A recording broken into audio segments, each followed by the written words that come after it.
Here we are in downtown New Haven, Connecticut, and for the past 5, maybe 7 years, this city has turned into a diverse hotspot because of the restaurants, the entertainment, and the nightlife.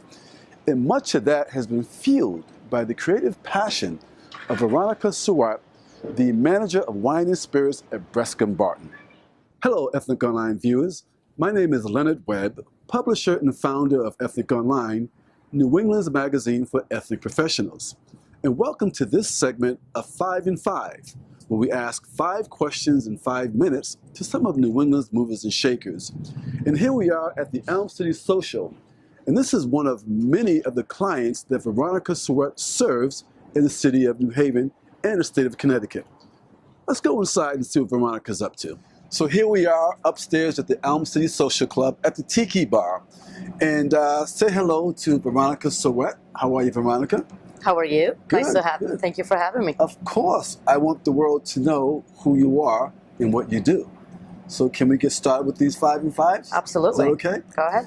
So tell the Ethnic Online viewers, who is Brescome Barton? What does that mean? So Brescome Barton is the largest distributor in Connecticut. They have been in business for about 70 years, a little over 70 years. They distribute fine wine, spirits, and craft beer. They have over 375 suppliers that they answer to. They have about close to 5,000 customers that they service. So they are the biggest here in Connecticut, and I'm very proud to represent them. That's awesome. So I would venture to guess that 80% of my viewers have no idea the behind-the-scene work that goes into being a manager of wine and spirits, and to make it successful. Tell the viewers a little bit about behind-the-scenes stuff that you do. Okay, so I think to be successful in any business, you need to have a passion for what you do. You need to enjoy what you do. And in my case particularly, you have to constantly be studying, you have to maintain certifications, or you have to get certified in certain things. So you learn about wine, you learn about spirits, you learn about beer, you learn about... you have to be certified? You don't have to, but Brescome is very good at training their employees. Sure, so it's something that they've been doing since I started. I've been there for, I think, maybe 4 years. And I've been blessed enough to have a lot of the certifications. We teach alcohol awareness to staff members and like bartenders and servers. And just, you know, at the end of the day, you got to listen to your customer, listen to what they need and what they want, and tie that into what your job is all about. So everybody's happy. Your boss is happy.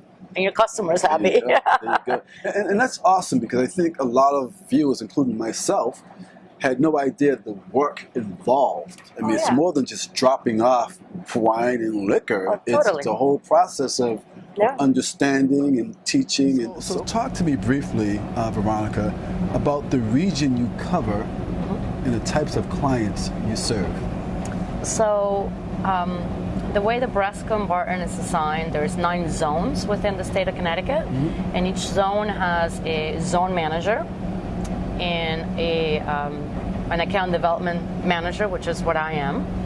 And so there's 9 reps in my zone, which I love to death because they're the best. But you guys hear that? Yeah, you guys. That? I love my reps. They're the bomb. You know, it's a team effort, so I love that. I've seen your team out and about. I love them, and so whatever accounts they cover, I cover. So I go mainly it's all New Haven County and New Haven, downtown New Haven, which I know you see me, but Old Saybrook accounts in Old Saybrook, Shoreline in Connecticut. I have accounts in Fairfield, all the way down to Stamford, almost the Greenwich borderline. I have an account in Avon, Middletown, Ansonia. So, but the majority is here. I concentrate mainly on on-premise, so restaurants, And but I do have some, big retailers that I work with. As well. So we're going to go to another one of her client sites, to the Owl Shop. Let's head over there for a couple of seconds.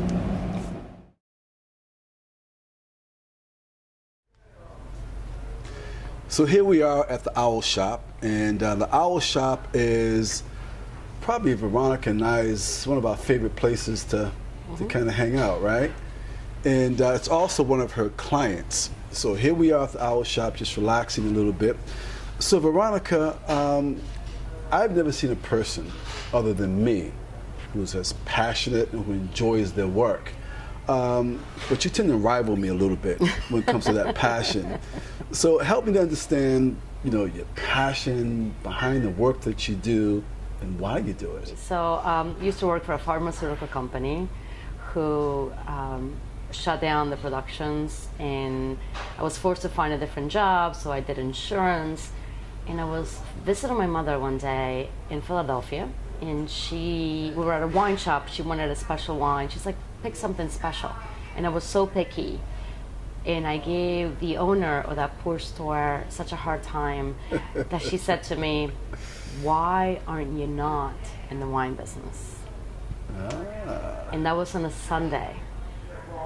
I got home around 11 o'clock that Sunday night, updated my resume, sent it out. By Friday, I was selling wine. No way. Yep.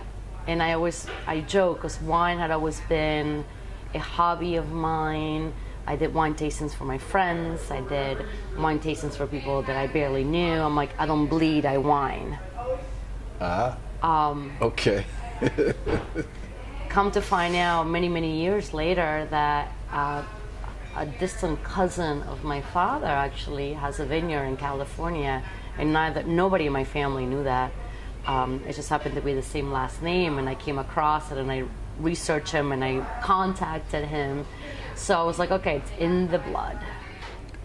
All my Ethnic Online viewers know that I'm really passionate when it comes to STEM education, the whole science, technology, engineering, and math.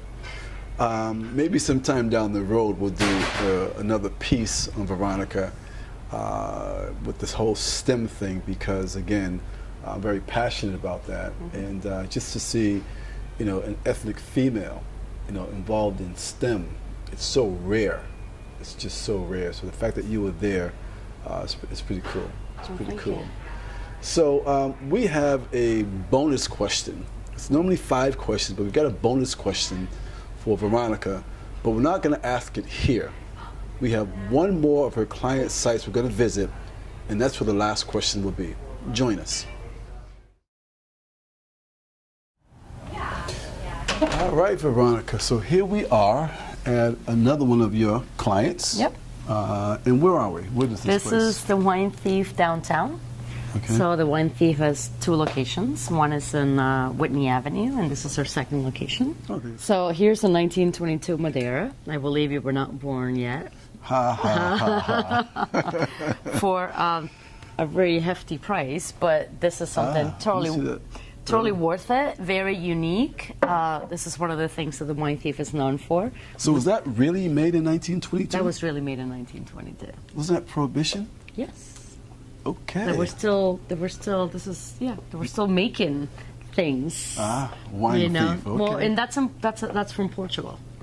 So that wasn't necessarily in the United States. Okay. So So boutique, small production, rare things. This is what they're known for. It's just a really cool place to do that. Awesome. So we're going to give you a bonus question. Okay. We normally do 5 and 5. We're going to give you a bonus. Okay. So words of wisdom.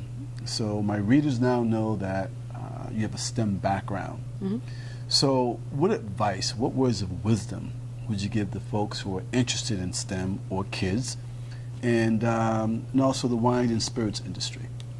Okay, so as far as STEM goes, my thought has always been that there's, science, technology, engineering, and everything that you do.